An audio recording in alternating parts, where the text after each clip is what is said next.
Hari Om and a warm good morning to one and all. I am Masoomi Nevgi, standing here to talk about controlling meat eating. Food makes us hungry, it's mentioned itself, doesn't it?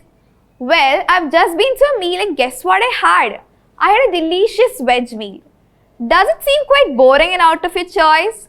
And of course, I knew it would. After all, what comes to your mind when you think about tasty and yummy food? Beef roast, chili chicken, mutton biryani, am I not right? Makes your mouth water, isn't it? After all, meat and non-veg are things that come to our mind when we think about tasty and yummy food. So, have you ever wondered the amount of meat you consume and its effects on the environment?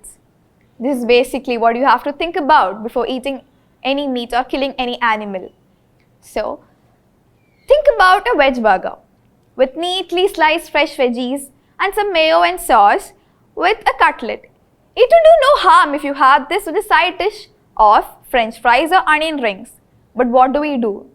We choose a non-veg whopper with some nuggets, don't we? Well, if you have the veg burger, it's much more tastier than the non-veg one you have. Yes, I do agree that non-veg is necessary in our diet. But there are alternatives, right? Items like soya chunks, fresh veggies and fruits, and nuts, if included in your diet, can give us more protein than meat itself. But that doesn't mean that we have to exclude items like milk and paneer. There is no alternative for a complete source like milk. So, as far as possible, avoid meat eating, not milk drinking. But still, if you have that no kind of attitude toward fresh veggies, leafy vegetables and all that, then there's something you have to know. While meat alternatives have been there around for decades, a new generation of companies employing technologies to produce proteins that more closely resemble taste and texture of meat.